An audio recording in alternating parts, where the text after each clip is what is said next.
All right, fellas. Have you ever had that feeling of like really intense love, when you're with a shorty and you're just like, dang, this could be my person for real. Like you're looking at her, she's looking at you, and like you see the sparkle in her eyes and you just see like the life you guys could have together? Me either. Oh my gosh. I'm sorry. I just pissed myself off. What's good, y'all? It is your host, T Free, and you are back on another episode of Unk Talks. Now, if you are new here, this is a podcast where we get on and we just talk about life. We're bringing up old soul type of topics, but coming from a young soul. So, yeah, this is going to be another dope episode. I know the past couple episodes I've been talking like heavily about girls, but that's like really what I've been going through recently. So this episode is going to be a little bit different, a little less about girls, a little bit more about like stuff that happened back in the day. You know what I'm saying? Like, you'll see. But updates on life, everything feels like synchronized. Everything feels good for me right now.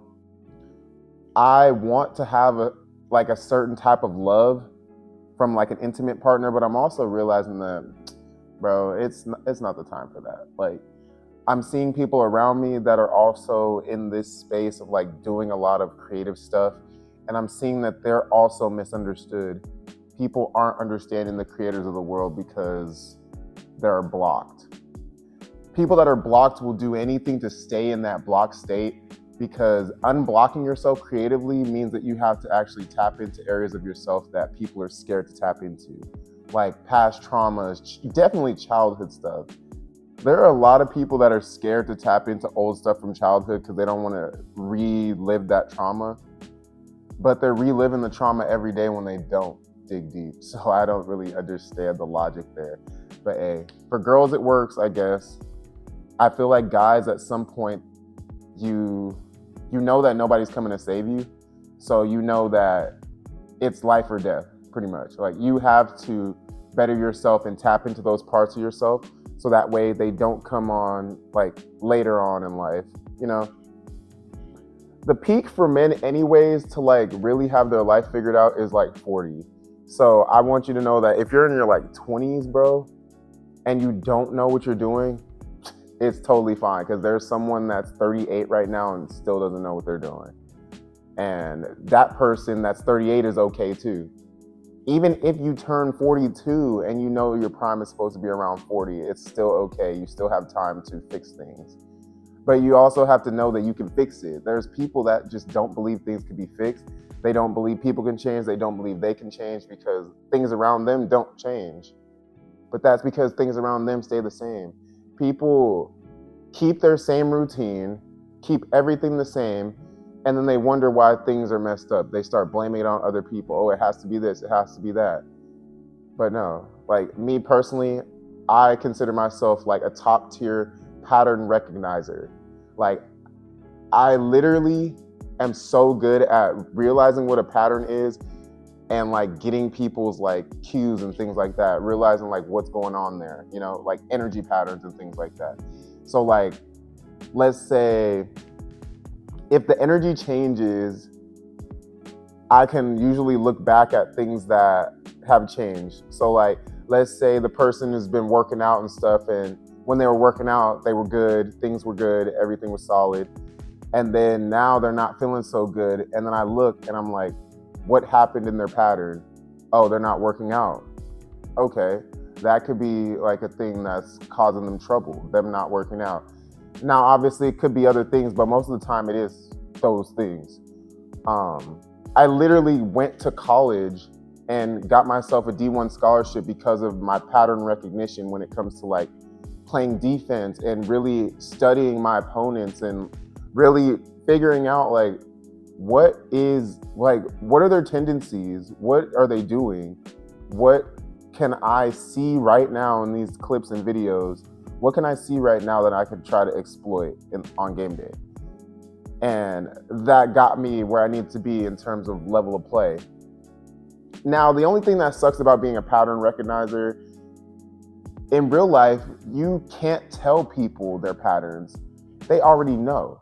So if you're highlighting like things and you're like, oh, I see this in your pattern and da da da da, Like, this person's gonna be like, oh dang, this person is watching me closely. And you know who else they think watches closely? God. And most people don't have a good relationship with God, especially if they're not like having a faith-based center. And the reason why they don't have a faith-based center is because they'd rather believe that there's nothing above, so that way they can also believe that there's nobody or nothing watching them closely and caring about their life decisions and all the things that they're doing. And in turn, what all that does is makes that person think like, okay, so what's the point then? There's really no point. Like, I don't have to create, I don't have to do these things. Like, if there's no creator watching, there's no this, there's no that, then like, I'm good. But that's not true. Like, you'll see people, those same type of people only put like their time and energy into like things like work. They don't spend the time to be playful. They're very serious, stern. They're just not fun, you know? And very cynical. It's very easy to hop into cynicism when you're not like believing that there's something or something above, like overlooking, but also helping you. I feel like as creatives, when we really start to tap into the creativity that God and the universe has given us, excuse me, excuse me. When we actually tap into that, the universe actually gives us a hand too. The universe wants to get out of our way and stand alongside of us to accomplish the things, you know? It's like the universe is like our Fairly Odd Parents. Like, you ask for it and you're gonna get it, but exactly how you ask for it, you know? Like, so you have to be specific. But it just goes to show, like, if you don't have a faith base, this life is freaking hard. The life is hard already as it is. But if you don't have a faith base and you don't believe there's something higher, then everything falls on your shoulders. The good, the bad, the exceptionally great, and the freaking ugly. All of that falls on your shoulders. And like, that's a heavy burden to take. And I'm not telling anybody to believe in God, believe in Jesus, but I think that believing in a higher positive power, someone literally told me this week, a higher positive power is like key. Like, it's not about what you believe, it's that you believe in something that's above that, right? Because once you start to actually create, and I've been seeing this in my own life, once you declare what you want, it's not like, how am I going to get there? It's, okay, declare what you want, and the how starts to form itself. You feel me? So like, if you've always wanted to like start up a clothing brand, you say, oh, I want to start up a clothing brand. You know, it's not the how anymore. You just say the what, like your desire initially, and then you can move from there. Like, the how starts to come along in the incubation stage, which is really just a stage where you put it in the back of your mind and you do other things. And then that abundance starts to flow to you in the way of like, you're getting people that like know how to run a brand. You get some people that know some manufacturers. You come in contact with like someone maybe selling a brand. I don't know. But these are all synchronicities that happen when we actually start to create. But I guess the hard thing is getting yourself to create. I've been reading Artist's Way. So I feel like I'm really in tune with that right now. So like, the biggest thing that Julia Cameron says is that you want to practice morning pages. And that's literally just opening up a notebook and jotting down 3 pages of just thoughts. And it's right when you wake up, trying to do it right when you wake up. And you're just writing, bro. You're not like looking to write out like some beautiful essay or novel. You're literally just writing out your thoughts. Like, it could be like, I'm awake right now at 6 a.m. I'm actually really tired. I want to go back to sleep. And you're just writing stuff like that, right? There are going to be days when you have more on your mind. There's going to be days where you have less. But the days you have more on your mind, you can get all those thoughts out. And it's really like God and the universe is like guiding your hand in those days. So you can actually see like on paper, when you look back at it, like, dang, that's what I said. That's like actually profound. Yeah. If you are also in a stage where you feel like you're not creating, look at your life and examine like where you can cut some things or cut some people out. But you also have to make the intention and set the intention that you're actually going to be a creator, because you are. What was the quote? It was God, for the man that takes one step towards God, God takes 2 steps towards that man.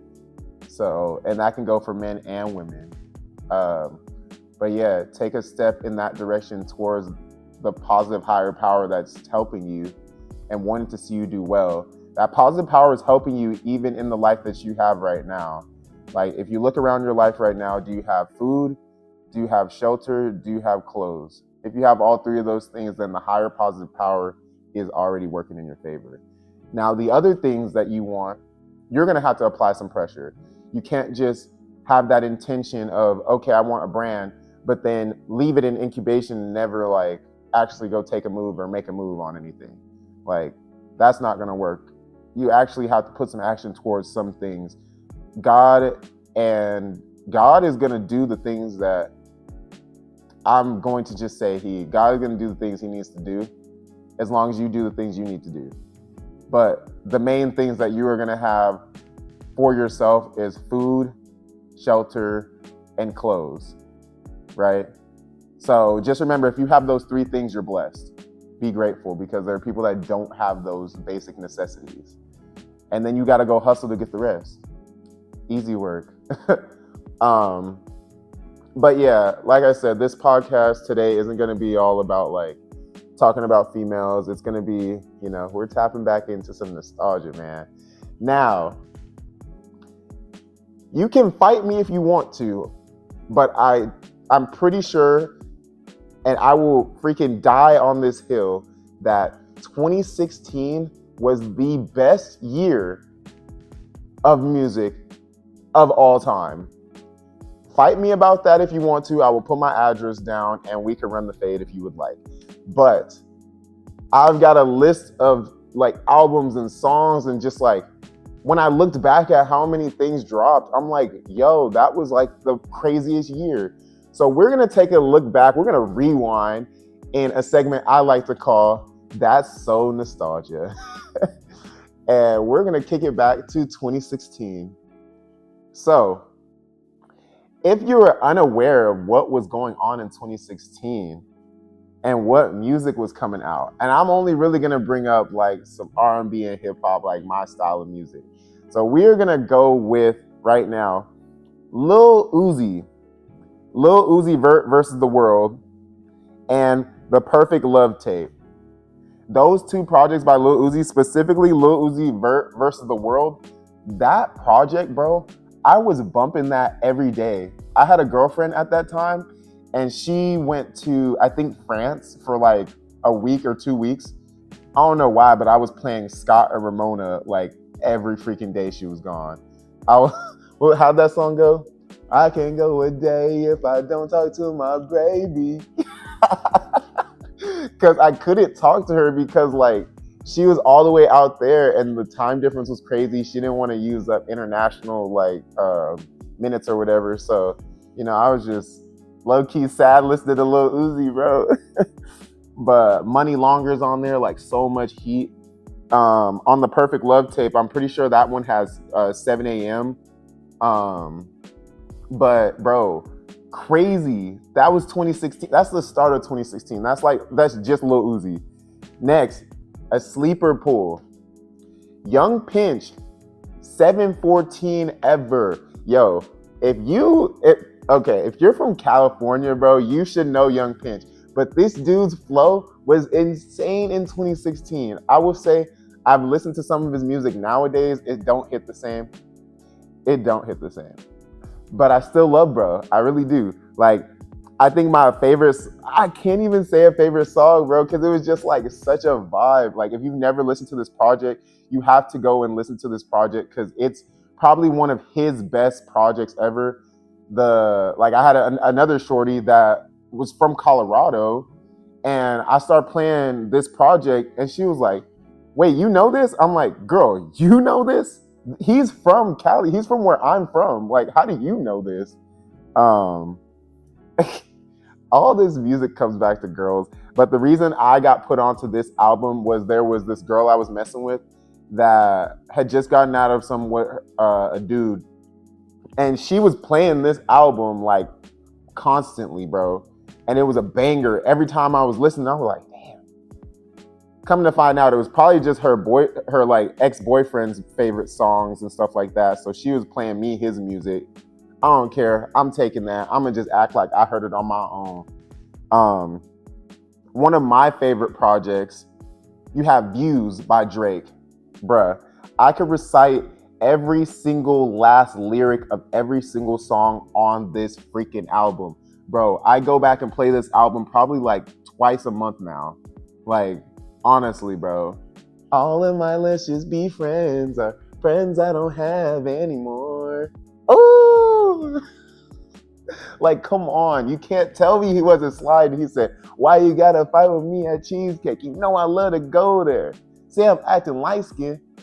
I can't take you nowhere. Like, bro, that project, that's only a few things from 2016, bro. Let's keep this list going. You got Chance the Rapper. What? Coloring Book? Bruh. Oh my gosh. Coloring Book by Chance the Rapper. I was so on this project. I had a girlfriend that, I feel stupid, but she somehow got tickets to see Chance the Rapper, bro. And she called me. She was like frantic when she called me. She was like, babe. Like, she's hyperventilating. I'm like, girl, relax, get it out. She's like, I just got tickets to Chance the Rapper. I'm like, yo, what? She had 2 tickets to see Chance the Rapper somewhere, I think like San Diego or something like that. My car had issues at the time, so like I was like, yeah, no, like that's cool, we could go. Car was having issues, so I was like, oh man. So I told her like, I can't go, like go with one of your friends. She got sad, and immediately that night she had went to go sell the tickets. But that same freaking night, bro, like, or maybe the next day, I went to my grandma's house and my grandma gave me the money to fix what I need to fix for the car. I texted my girl and I was like, yo, like I got what I need. We can actually go. She's like, I sold the tickets already.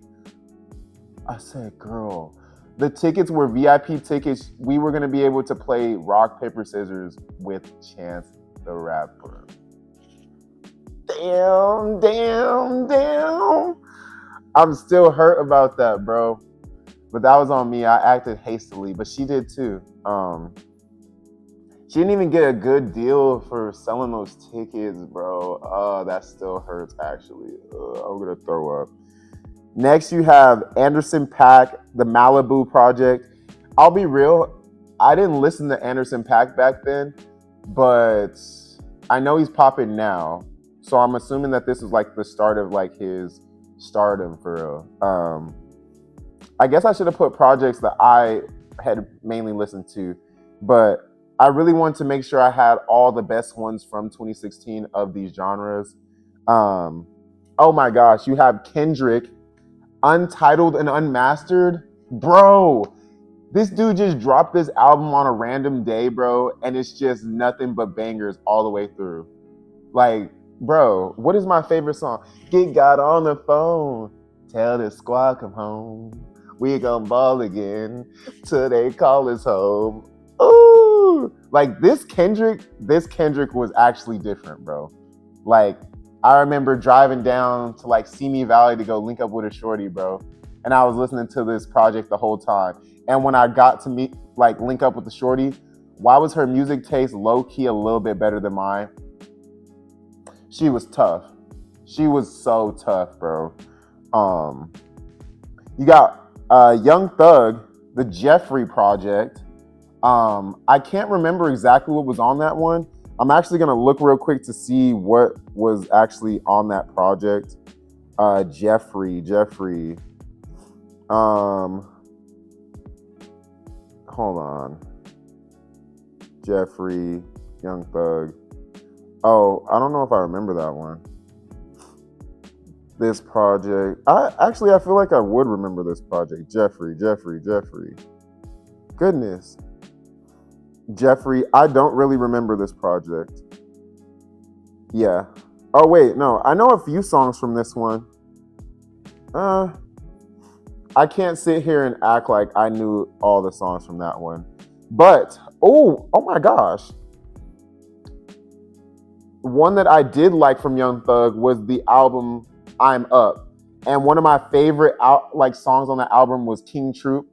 He said, "I just asked God why you call for Troop." I clearly don't know the words, but I used to listen to the album when I would drive to college. Out in San Bernardino, drive all the way out there, drive all the way back, and I would listen to that and like a few other like albums and stuff. But that Jeffrey album I didn't really listen to much. Slime Season 3, bro. Young Thug genuinely dropped 4 albums in 2016. What?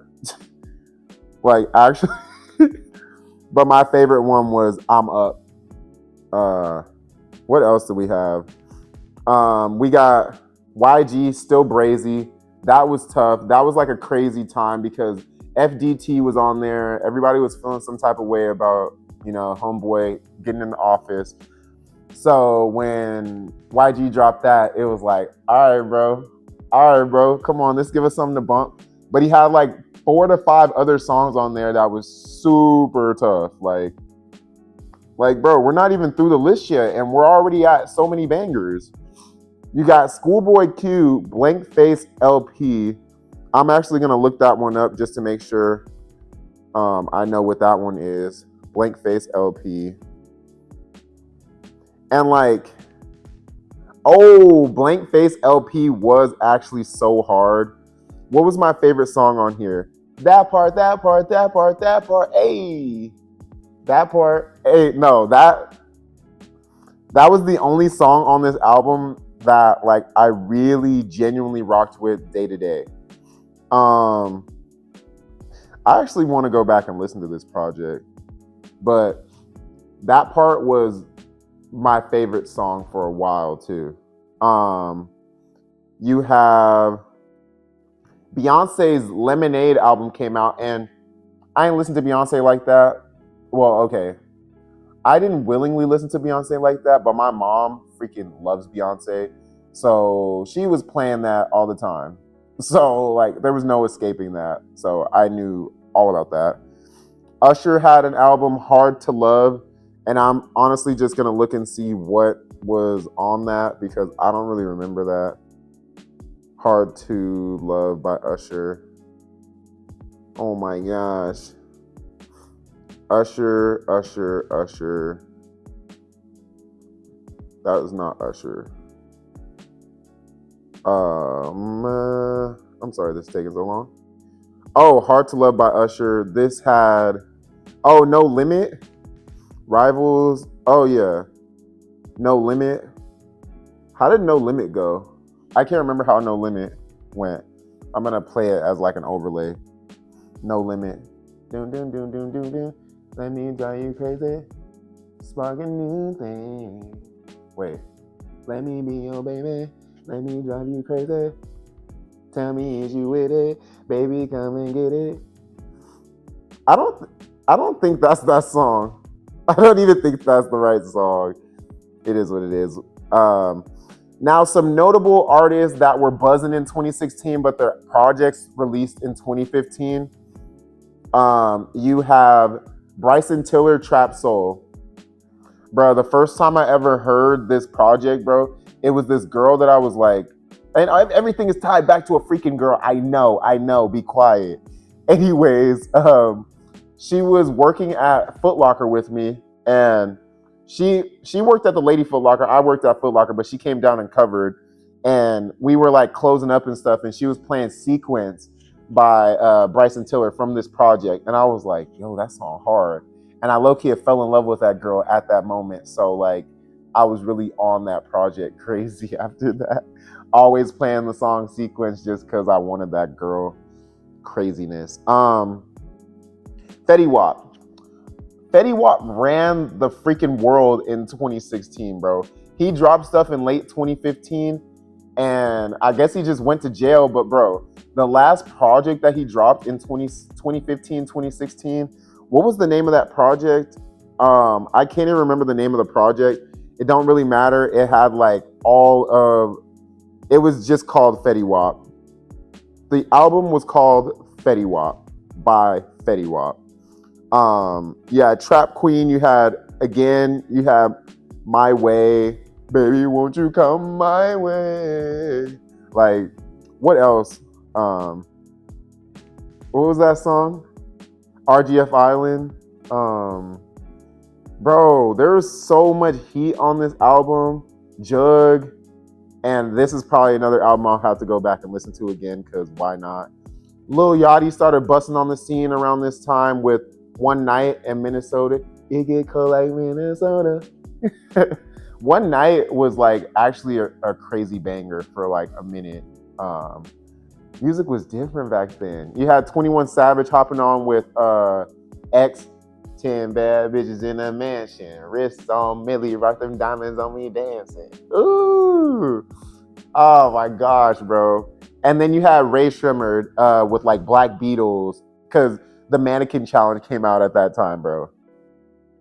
So I just gave you so many projects, and I could be missing some. So if I missed any projects from 2016, please, I beg of you to put them in the comments so I can either listen to them or do like a part 2 where I add on to this list. Or if there's a better year for music, also please comment that down below, because I am totally ready to have my perspective shifted. But that's all for our nostalgia base. That is all for that segment of That's So Nostalgia. And that's a segment that I want to start doing more often. Yeah. Now, for story time. All right. I'm debating on what story I want to tell y'all for real.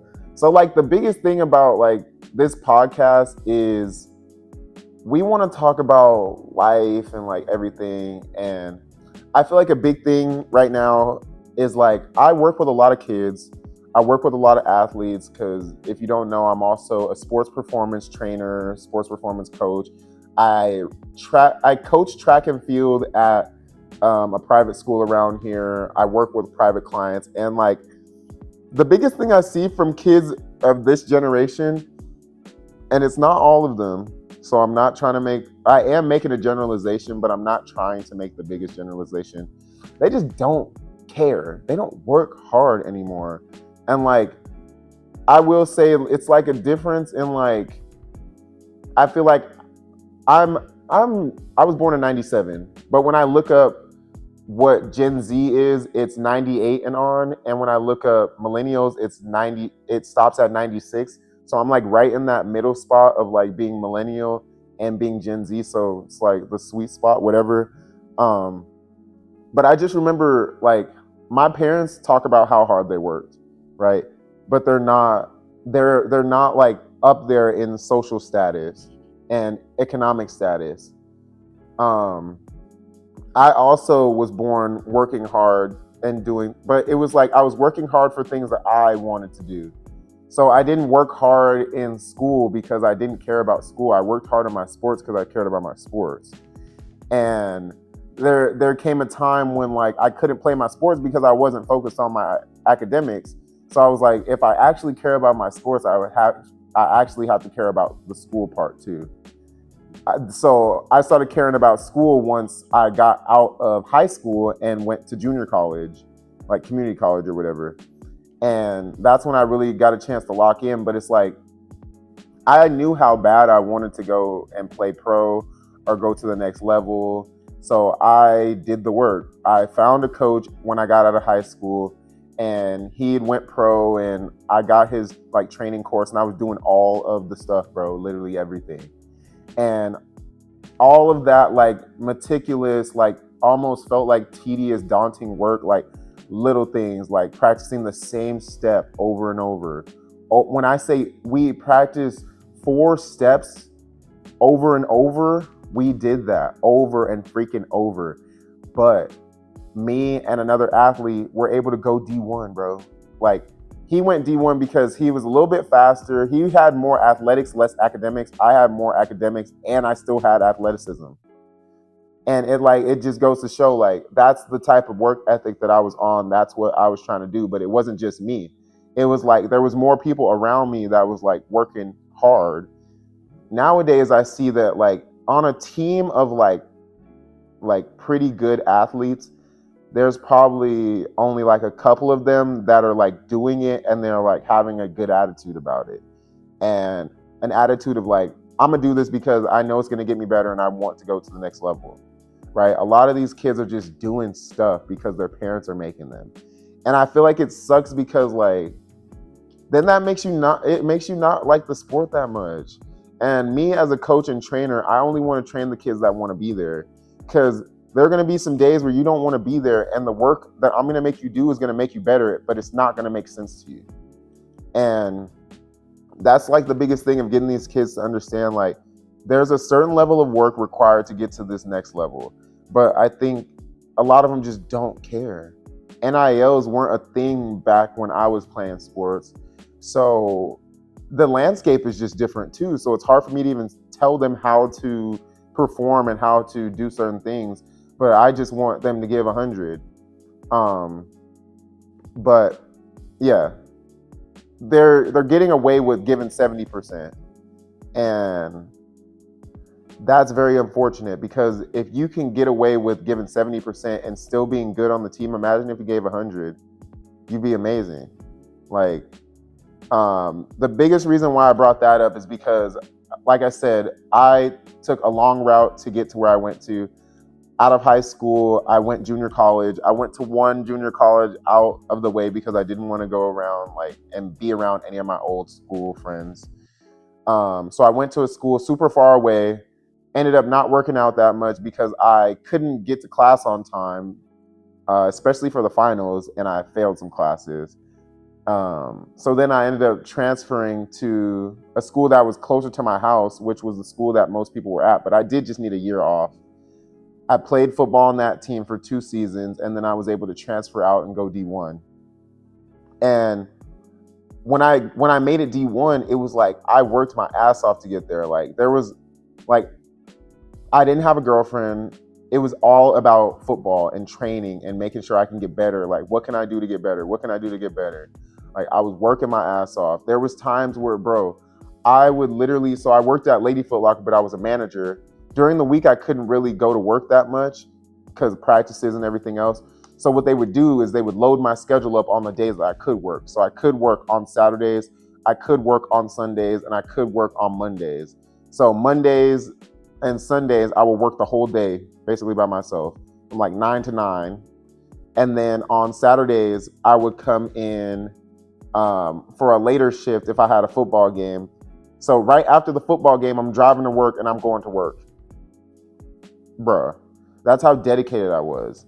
And like, I just don't think it's like that these days, you know? Because I literally coach private school, like track and field. Bro, I have these girls practicing. They'll show up to practice, but then they'll be like, oh, I can't show up to the meet. I have a birthday party to go to. A birthday party? You mean to tell me you worked your ass off in these practices to not run in the meet against competition because of a birthday? Whatever. I can't want it bad. I can't want it more than you do. So I just learned to coach to my best kids. But anyways, the biggest reason why I wanted to bring this up is because when I got to the Division I went to, I signed to Stephen F. Austin out in Texas. I realized that Texas football is different. Different from California in the fact of like, I feel like people in Texas, they choose a sport and they lock in with that sport. I mean, they go crazy for that sport, bro. But I feel like in California, like, you're trying a bunch of different sports all the time. It's like we have a bunch of like dual sport athletes. It's like you ran track, but you played football too, or like you did volleyball, you did high jump, or like a bunch of other sports, and you're doing a bunch of different things. So those dudes were pretty solid. Our team wasn't the best because I feel like it was a mix of like some good players, but some players that the coaches kind of like, They kind of, I don't know. It was like people that got put on the team, but like they didn't progress or anything. Like some of those dudes are probably D2 players, but I was like, how did they get over here? You know? So we had some talent. The first game of the season that we had when I got D1 was against none other than Mississippi State. And like my biggest thing was like, all right, bro, like we see the film, like in the summertime, we were watching film on them and stuff. It's hard to watch film on a team in the summer because they obviously add people in the spring and stuff.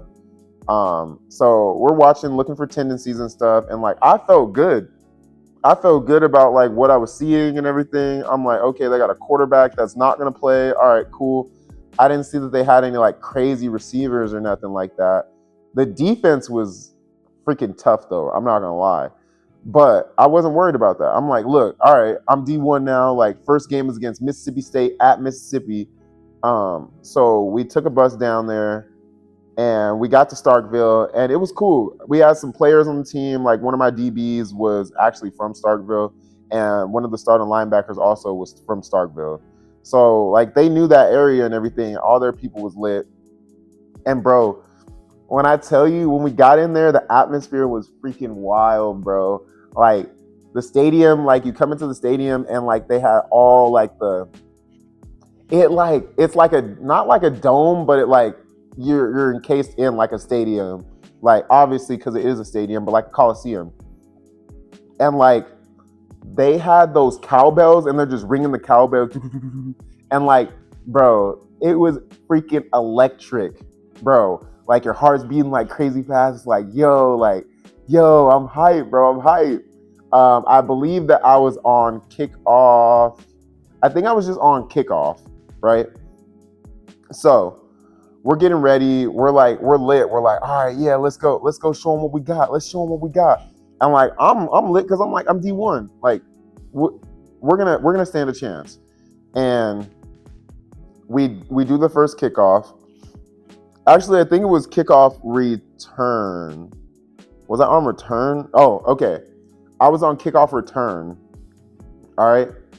So, boom, they kick the ball, goes over our heads. Our dude catches it, takes the knee. I'm like, cool. Because the person that I knew I had to block, you know, you look down the line, they're like, you got number 8, 1, 2, 3, 4, 5, 6, 7, 8. Ooh. Hold on, he kind of big. Let me count one more time. 1, 2, 3, 4, 5, 6, 7, 8. Nah. One more time. 1, 2, 3, 4, 5, 6, 7, 8. Damn. All right, for sure. I gotta block the biggest dude that's probably pissed off that he's on special teams and not playing linebacker right now. Like 6'4". He didn't have any gloves on. Fingers are taped. Are you kidding me? I'm literally about to go against freaking Big Show. No, I'm good. So I was so glad that it just sailed and bro just caught it and took the knee, took the touchback. I'm like, whew. I didn't want that, but I would have done what I needed to do in that time, right? First snap of the game, I'm like, all right, bet. Like our offense is gonna show them something real quick, right? First play of the game, we decided to do a run play. And I think it was like, I don't even know what the play was because it got, okay. Anyways, quarterback says, set, hike, hands the ball off. As soon as he handed the ball off, the whole defense, and I'm not exaggerating, their whole entire defense was in our backfield tackling our running back. I said, oh, damn, it's going to be a long ass game. Like, actually. And just so you know the type of players that they had on that team, there was a gentleman by the name of Jeffrey Simmons. If you know, you know. Jeffrey Simmons is playing in the NFL right now. There was another gentleman by the name of, what was his name? They had Jeffrey Simmons. Montez Sweat. Excuse me. He's also playing in the league. I feel like there was more people. Jonathan Abram. Yes, Jonathan Abram, the safety. If I'm not mistaken, he was playing for Mississippi State that year. Cameron Dantzler was a corner that was playing for them. They also had another corner that was like, his name was not Marcus Peters. I can't remember his name. I cannot remember his name, but he was a pretty big corner. He was like 6'3", bro. On offense, they had their quarterback Fitzpatrick. They had a receiver, Stephen Guidry. I feel like he's in the league right now, or at least he got a chance to play. But that's just a few of the players that was on the team, and a few of them are in the league to this day. So like, I don't know. I was not aware of their game. But when I saw Montez Sweat and Jeffrey Simmons in our backfield every freaking play, I quickly understood that these guys were for real. And just so I can give you guys like an accurate score of what the game was, I'm going to look it up. And the score was, let me see, SFA versus Mississippi State. I can't even remember, but it was definitely a lot to a little. Mississippi MSU football. Mississippi State University. No, that's Montana State. No, versus Mississippi State. Oh my gosh. MISSISIPPI. That score was 6-63. They beat us 6-63. What is that? They beat us by 57 points. You're joking. They beat us by 57 points, brother. Like, it was actually insane.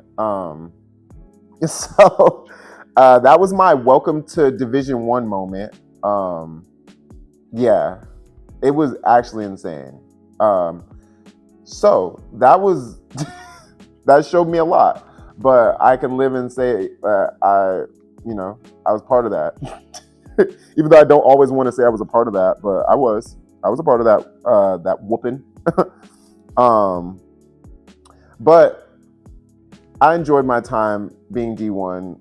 I really did, because that was something I really strived for. I didn't say I was going to go play pro, but I did manifest and make the desire known that I want to go D1. I even have a tweet of when I put that tweet out, like, I'm going to go D1. And somebody even screenshotted it to hold me accountable, but I think they were just trying to see me fail it though, bro. But when I did actually go D1, he was like, bro, you said it, you did it, And I'm like, appreciate you, bro. I kind of felt like he was showing love, but I also kind of felt like he wasn't at the same time. I will tell one last story, and it's kind of funny. This story happened in 2017. There was a shorty that was really on me, and she was on me heavy, bro. She wanted to go out, go on a date and stuff. She was calling me cute, calling me handsome. She wasn't trying to hand no ass over, so it's don't call me handsome unless you want to hand it over. Anyways, she was cool.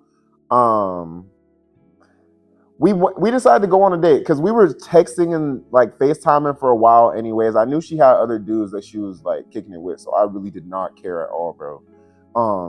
So we're deciding to go to the movies, and I wasn't on her like that. So my biggest thing was she lived close to the movies. She wanted me to have the whole chivalry thing and pick her up and go to the movies and all this stuff. She's like, where you at? You gonna pick me up? I'm like, girl, the movie started at 9. Get there. So I drive and I go scoop her and scoop her up. She's on her phone in the car. I'm like, I don't care. And then we get to the movies and she's just on her phone in the movies. And granted, thinking back on it now, I probably shouldn't have, but I just grabbed her phone and made sure she just sat there and watched the movie. Cause I wanted to spend some time with her low key, but she was literally on her phone. And did I pay for the tickets? I can't remember if I paid for the tickets, but it wasn't that type of date. I thought it was just me taking her out on some cool shit. But the fit that I had on was I had some it was kind of, I'm not gonna lie, it was kind of weak. But I was not really like on her, so I wasn't even tripping. So I had her phone for most of the movie, and then I ended up giving it back, and then I just dropped her back off at the house, and yeah, we like didn't really talk about like the date or nothing like that. So it's actually funny thinking about it, nigga. I hopped on Twitter, and there was like a thread going on about like, oh, worst date you've ever been on, and she said, this nigga took me to the movies, and first of all, he didn't pick me up, he didn't pay for my ticket, his fit was trash, and he was musty. I was musty? All of those things were true except for the fact that I was musty. Girl, I was not musty. The fit was kind of atrocious. I didn't pay. I didn't really pick you up. But I wasn't musty. Like, for real? Like, you gonna blast me like that, bruh? And like, I think I had like one homie that like knew about it. So he actually like hit me and was like, yo, she talking about you, fam? Like, shut up. Shut up. Yes, I think she is. But be quiet, please, brother. I need to know that nobody else saw this. But it was actually so funny. It was actually so funny. And I actually, bro, that same girl, I went to school in Nebraska for a year, and she actually knew one of my friends from Nebraska because she ended up moving to Wyoming for some odd reason. I have no clue, and I didn't want any answers. I felt like she still didn't fuck with me, though. I feel like she still kind of didn't like me anymore because, like, how I was back then. It is what it is. But that is all that I have. I don't want to ramble too long because I'm recording this one on my phone, so I don't want to have too much footage. But I hope you guys enjoyed this episode of Unk Talks. Today we got into some nostalgia and talked about some stories and stuff like that. And this part is always fun to me. Remember the comment question. What is the craziest sports story that you had, whether that be good or bad? Put that down in the comments. Or you can respond to the music from 2016. Either tell me some songs or albums from 2016 that I missed, or give me another year of music that was popping, but you have to explain yourself. All right. Anyways, this was Unk Talks. I'm your host, T Free, and I will catch you guys on the next episode. All right. Peace.